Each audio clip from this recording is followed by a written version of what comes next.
너는 막 불교 뭐 좀 아는 놈인가 보지. 안 되겠다. 너는 절도 많은 내놔라.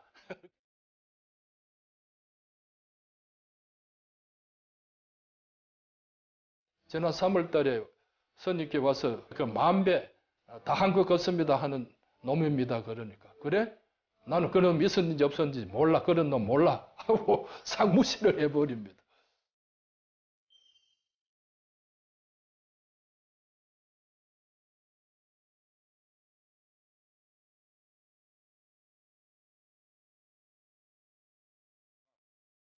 그 30이 되도록 그렇게 세상 살았으면은 그래도 세상이 뭐라 하는 것은 알지 않겠나.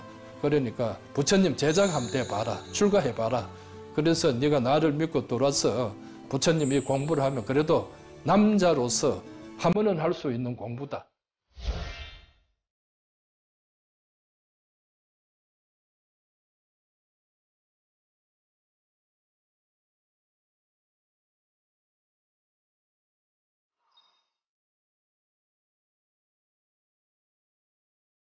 그 72년 1월 10일쯤 해서 이제 병자에 와서 출가를 하게 되고 뭐 그냥 오면 그냥 뭐 좀 옷 뭐 방 주고 옷 주고 뭐 밥 주고 내 편한 줄 알았더만은 삼천배를 매일 일주일 하고 그래 삭발을 한다 이렇게 말씀을 하는데 그때가 1월 중순이니까 한참 섣달 추위 때 그렇게 삼천배를 하게 뭐 삼천배를 하게 되는데 한 3일째 하고 나니까 아이고 내가 병연암에 있다가 평생 일에 삼천배만 하고 마는 것은 인생 조졌겠다 하는 생각이 들고 또 이렇게 힘드는 것을 극복하고 사는 그런 힘들 사회생활에 돌렸으면 참 진짜 출세 안 하겠나 하는 이런 이제 갈등이 막 이래 생겨서 그래서 이제 내일 이런 도망가야지 하고 이제 혼자 이래 결심을 하고 이래 잡니다. 이래 자고 이제 다음날 이제 아침 먹고 난 뒤에 이제 그래도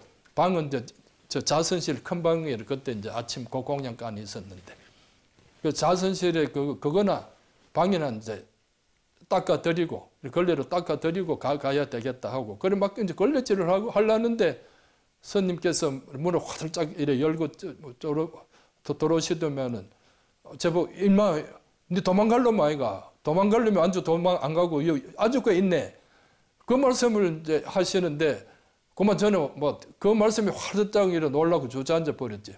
어떻게 내 속마음을 속속들이 이렇게 아시고 계시는고 정말 진짜 도인이신가 보다 하는 그 생각이 펄썩 들으면서 이제 님 뭐 도망가라 하는데 제가 어떻게 도망가겠습니까? 기도 열심히 하고 참 저를 열심히 살아보겠습니다 하고 그렇게 또 약속을 올리게 됩니다.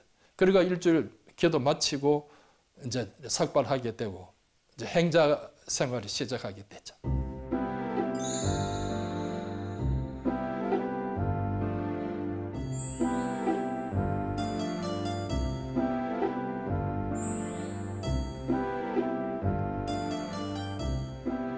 처음에 그 중대라고 뭐 그렇게 뭐 스님께서 강권하실 때는 또 뭐 수시로 불러가지고 묻고 하실 때만 제가 이제 스님 된다고 하고 일주일 동안 그래 이제 고생하면서 삼천배를 마치고 삭발을 한 뒤에는 스님을 배울 수가 없습니다. 영 못 본 채로 싹 안면을 바꾸고 있으니까 오히려 제가 답답해졌죠. 묻는 것이라고는 그 채공하는 저는 공양주를 하게 되고 밥을 짓게 되고 채공하는 그 채공은 그 이제 국도 끓여야 되고 반찬도 뭐 2가지나 만들어야 되니까 얼마나 바쁜 그 행자한테 자꾸 물으니까 행자도 막 어른 그 칼을 그 뭐 이래 반찬 그 음식 썰 때 칼을 도마에 확 찍으면서 한 번만 더 물으면은 가만 안 둔다고 그 눈을 뽀셔서 그래서 그 채공 행자한테도 그 많은 무수한 그 의문들을 한마디도 이렇게 묻지 못하고 이래 절에 대한 이래 환경에 대해서나 묻지 못하고 이래 사니까 상당히 참 그게 이제 큰 스트레스고 스님들한테 물으면은 차차 안다. 차차 알아지는 걸 뭘 그렇게 나서서 앞질러서 묻고 뭐 일하느냐. 살면 다 알아지는 걸 뭐 그렇게 편자만 주시니까. 또 그때는 병연하면서는 누가 오는 사람도 없고 큰 스님을 정점으로 해서 우리 스님 행자 저하고 한 둘이, 시찬하고 둘이, 또 스님 한 두 사람, 이래서 5명이 살고 있으니까 모든 것이 이제 행동이 드러나지 않습니까?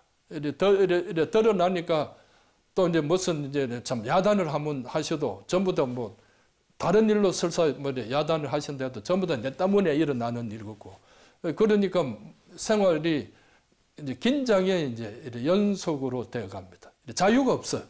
자유가 없고, 스님 가만히 있어도 괜히 이제 야단하시고 지금 다 나를 살펴보고 계시는 것 같고, 이렇게 있으니까 뭔가 이제 수갑에 채인 듯한 그런 심정으로 살게 됩니다. 또 그러고 절의 분위기라는 것이 스님께서는 이제 무섭다고 자꾸 이제 옆에서 그 선배 스님들이 조심해라 조심해라고 자꾸 공갈만 치고, 또 저에게 이제 어떤 그런 푸근한 이야기를 해주시지 않으니까 저로서도 상당히 이제 답답했던 시절, 상당히 이제 그 행자 시절 1년, 또 이제 수계받고 난 뒤에 스님 시찬하는 거 한 1년 반, 2년 반 동안 상당히 좀 그 스님 그 기본 행자를 해서 초년의 어떤 그 삼위 생활을 지내는 그 시절이 참 힘들었다. 지금도 생각하고 있습니다.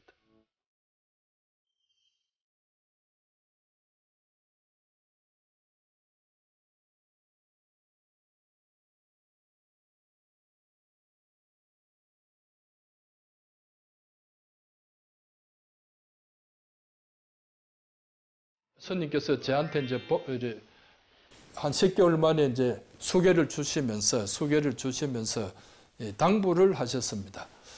육제 대사가 어제 대학 나왔나?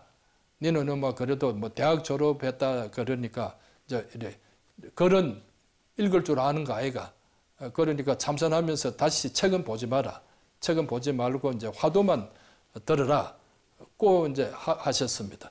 처음 이제 스님한테 그 마상근 화두를 가서 집에서 할 때는 뭐 되는 것들이만은 절에 돌아서 이제 이렇게 긴장 속에서 하니까 화두만 들면은 화두는 어디 가버리고 쓸데없는 그런 이제 옛날 부시러기 생각들이 이제 한편에 이제 영화가 돼가지고 계속 뭐 이렇게 잘난 것도 없고 이제 그런데 이제 이러니까 더 이제 사람이 조급증이 나고 이제 억지로 이제 뭐 참 화두를 억지로 하지 마라 그러는데 생각지도 하지 말고 천척도 하지 말고 뭐 참 이네 아니네 이것이 아니네 답도 찾지 말고 그냥 오로지 의심만 하라고 돼 있는데 그 의심은 되지 않고 자꾸 답을 찾으려고 애만 쓰고 뭐 이런 세월 속에서의 어떤 그 제 생활이 그렇게 지금 좀 많은 이제 화두가 안 되고 이제 고통스러워지면서 그 억지로 나중에는 이제 억지로 자꾸 화두만 하려 그러니까 그 상기병이라 한 거 앉아서 화두만 들면 얼굴이 벌거지고 목이 벌거지고 또 골이 터지는 것이 아픈 병을 얻게 됩니다. 그런 세월 속에서 저도 자꾸 답답해지니까 화두도 안 되지, 이런 머리는 아프지. 이러다가 이제 스님께서 나중에는 이제 한 5년 차쯤 됐을 때 원주를 해라. 원주를 하면서 쉬어가면서 해라. 이제 이렇게 하셨는데 그러면서 스님께서 100일 법문을 하셨다는데 1967년 그때 처음 해인 총림 방장 초대를 이제 7월 나중에 역사를 보니까 1967년 7월 20 며칠에 이제 스님께서 해인사 초대 방장이 되시고 동안거 그때 이제 그 겨울 동안거에 100일 동안 그 이제 30일인데 앞뒤로 또 더 보태셔가지고 100일 동안 대중을 위해서 법문해 주신 것이 그 100일 법문이라 하고 그 테이프가 있었습니다. 백년함에. 그걸 이제 들으니까 처음에는 말로 들을 때는 다 아는 것들만은 며칠 지나면은 그 녹음으로 들으니까 물같이 흘러가 버리고 무슨 말인지 또 남아 있지를 않습니다. 그러니까 이제 몇 달 이제 그렇게 하다가 이제 그때 이래서는 안 되겠다 해서 이제 녹취를 해야 되겠다. 이렇게 해서 스님의 이제 100일 법문 한 테이프를 한 5, 60개를 뒷방에서 몇 년에 걸쳐서 이제 녹취를 하게 됩니다.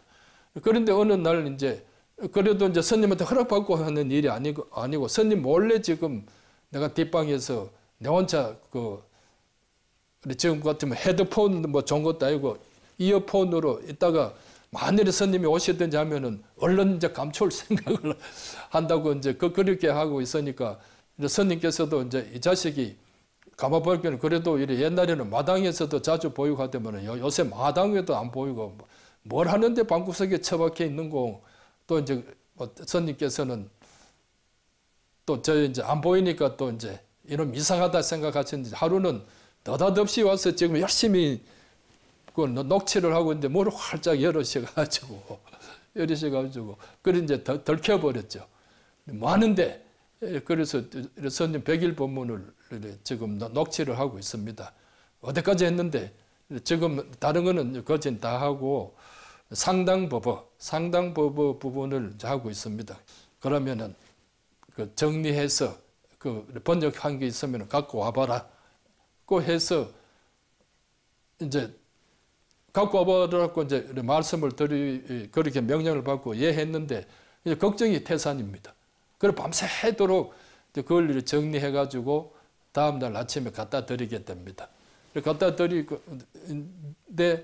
스님께서 누가 이거 번역했노?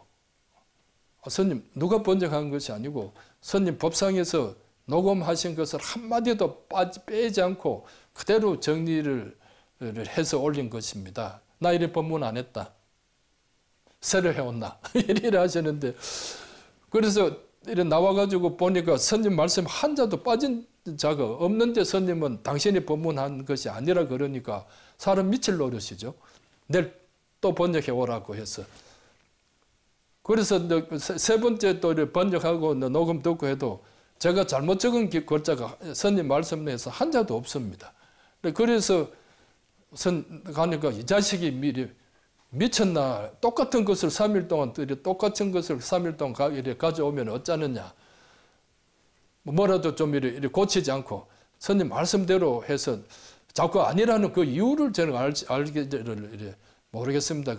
그리고 문장이라는 것은 문어적으로 해야지. 너는 이거는 뭐 구어체로 써가 왔잖아. 그걸 이제 문학적으로 잘 표현해 오라 하는데 그 실력이 제가 없으니까. 그래 이제 못해드리고 하니까 스님께서 고전에서 그러면 내일 아침부터 새벽 예불 마치고 들어오너라. 내가 구술을 하겠다. 이제 당신이 직접 문어체적으로 이제 번역을 할 테니까 받아 적어라. 하는데 스님이 또 이렇게 직역을 해 놓은 말씀은 제가 이해가 안 됩니다. 옛날 구어토로 번역해 놓으시면은 그 문장은 더 이제 고풍스러워지고 현대문이 아니죠. 근데 그렇게 해서 보다가 이제 스님 녹음한 거, 스님이 이제 직접 이렇게 직역으로 이제 풀어준 직역체.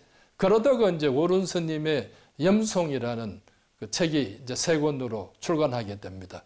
오른 스님 번역책. 이거하고 이제 짜맞춰서 스님한테 글을 갖다 드리고 그러면 스님이 고치시고 이렇게 해서 그 본지풍강이라는 책이 만들어지게 됩니다.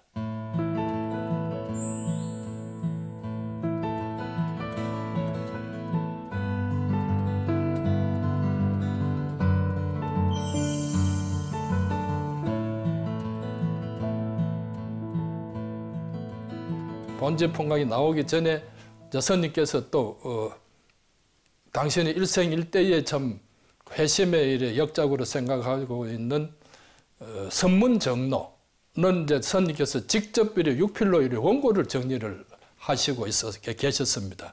뭐 이렇게 고생하면서 본지풍강을 탈고하게 될 쯤에서 그 선문정로도 이제 스님께서 직접 탈고를 하시게 됩니다.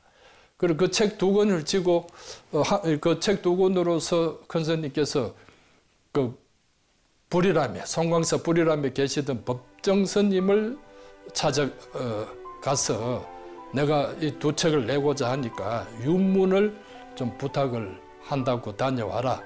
또 그 깐깐한 성격에 안 돼 그러면 뭐 도말하지 말고 돌아오고. 그리고 법정 스님께서 그래도 큰 스님께서 참 모처럼 이렇게 지어내시는 책인데 내가 그래도 한글은 내가 잘 아신다고 스님께서 또 생각고 마음을 이제 잡숫고 이제 하신 그 청인데 내가 거절할 수는 없다. 그래서 도와드린다. 이렇게 해서 법정스님께서 이제 그 책을 두 권을 이제 유문하시면서 당신 혼자 그 불이라면서 한 일주일 같이 자고 있으면서 하는 때 그 분위기가 찾아오는 사람이 많아가지고 불이라며 그 뭐 볼 수 있는 분위기가 하루 읽어도 뭐 양도 잘 나가지 않고 이래서 이제 다른 장소로 옮겨서 한 두 달인가 해서 보시고 이래서 이제 법정스님께서 그 유문을 해주시고 스님께서도 오케이 하시고 그래서 지금도 조교사 옆에 있는 평화당에서 그 1981년 말에 이제는 그 본지 풍강을 내시게 되고 82년 말에는 그 선문 정도를 이래 내시게 이래 되겠습니다. 한 2년 만에 이제 1년 만에 이제 책을 이제 받아 드시고서는 스님께서 얼마나 좋아하셨는지 모릅니다. 나도 이제 이 책 두 권으로 부처님께 밥값을 했다. 꼭 그래 하시면서 굉장히 참 기분 좋아하시고 헌연해 하셨습니다. 당신의 이제 본래 면목을 알 수 있는 방법은 이 본지풍강, 선문정로를 참 내가 설명하는 다 이해하고 깨치는 그 사람이 바로 나를 아는 사람이다. 꼭 이제 하신 말씀인데 그거는 뭐냐면은 선문정로와 이제 본지풍강을 다 이제 깨치고 실천할 수 있는 그 사람은 뭐 내 법제자다 하시는 말씀이나 마찬가지라고 저는 해석을 하고 있습니다. 그만큼 스님께서 그 두 권에 대해서 당신의 혼신을 바친 그런 책이다. 이라고.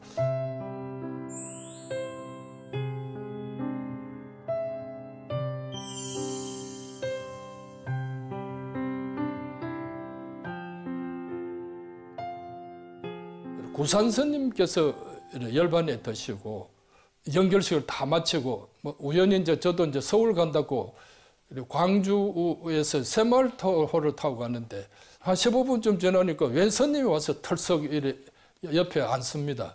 보니까 누구냐면 그때 송광사 구산 스님의 제자 되고 또 송광사 주지를 하셨던 현호 스님입니다. 다른 사람도 아니고. 스님, 이제 구산 스님 떠나시고 난 뒤에 스님이 얼마나 그 참 아쉬운 점, 스님 살아 계실 때 이것은 해드려야 된다는 그 세 가지를 한번 이렇게 말씀해 주실 수 있습니까? 이러하니까 현호 스님 하시는 말씀이 스님 생전에 스님 그 많은 원고를 책을 내드려야 되는데 책을 못 내드린 것이 지금은 그렇게 후회스럽다.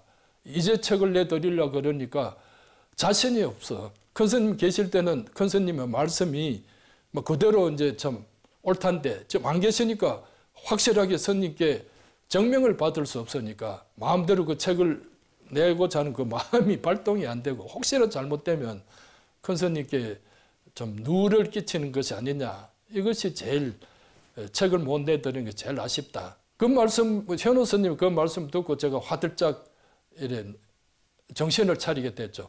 그리고 그 뒤에 이제 스님 자기를 바라봅시다. 영원한 자유, 도노입도 요문론, 신신명 정도가 이런 것들은 이제 스님 전부 다 이제 그 녹음을 풀어서 그때 내어드리고 그리고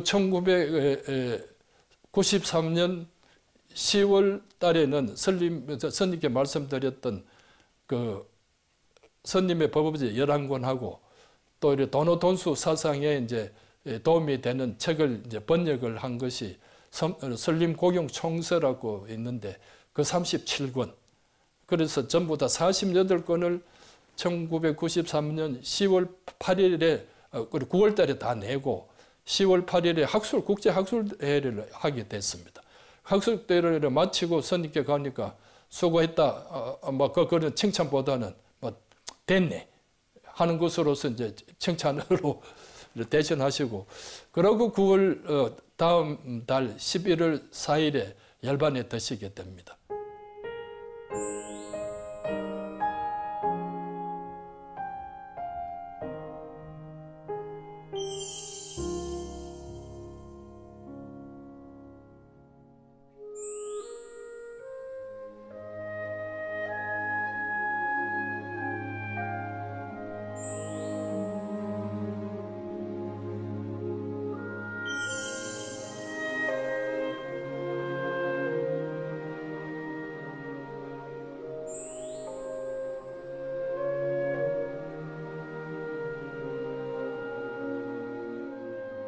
태설당에 이제 이렇게 계시고 이제 이래 하시면서 원적하실 그 임시에도 그렇게 그 건강이 나쁘신 상태는 아니었다 생각이 되는데 10월 11일인가 최고의 날이지 싶습니다.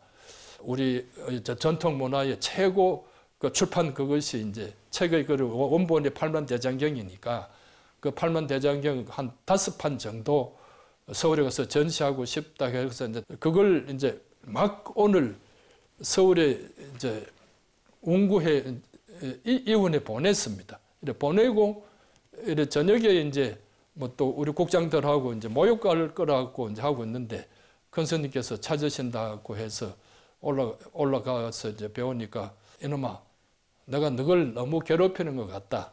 이제 나도 더 할 뭐 일도 없고 해야 될 일도 없고 이제 그만 떠나야지. 그래서 스님 무슨 말씀을 그래 하셨습니까? 그렇게 오래오래 이렇게 계셔야지 벌써 그렇게 가신다는 말씀이 그렇게 되겠습니까? 그러니까 나는 간다. 그래서 이제 스님 옆에 이제 밤새 이제 같이 이제 세자들 몇치하고 이제 지키다가 한 5시쯤 되니까 이제 뭐 스님 저들도 잠도 못 잤지만은 이제 스님께서는 이제 뭐 이렇게 누우셨다가 앉으셨다가 이제 이렇게 이제 좀 이제 잠도 좀 드신 듯 하다가 좀 이렇게 세워봐라. 그때 이제 당신 힘으로 이제 제자리에서도 일어나기도 이제 좀 힘드셨던. 그래서 이제 이렇게라. 그래서 이제 제가 스님을 안고 뒤에서 안고 이제 이렇게 앉아 이렇게 계시고 그래서 이제 뭐 다른 말씀도 없이 그렇게 조용히 계시다가 어느 때쯤 되니까 너가 이놈들아 참선 잘해라.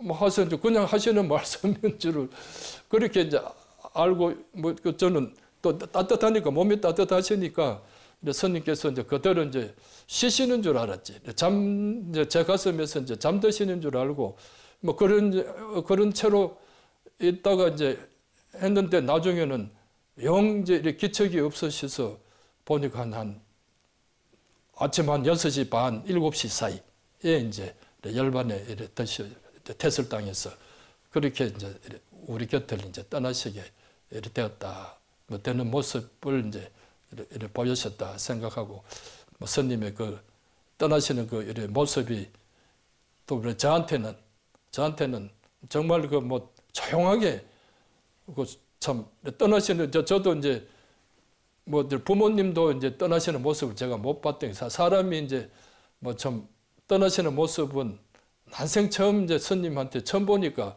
뭐 떠나시는지 안 떠나시는지 계시는지 뭐 숨 쉬는지 안 쉬는지 그것까지도 몰랐던 그 후회 그거는 뭐 제 본인이만 알고 있는 후회로 남아 있습니다. 더 편하게 좀 가시는 방법이 없었을까 하는 우리가 더 잘해드릴 수 없었을까 하는 그런 아쉬움은 갖고 있습니다.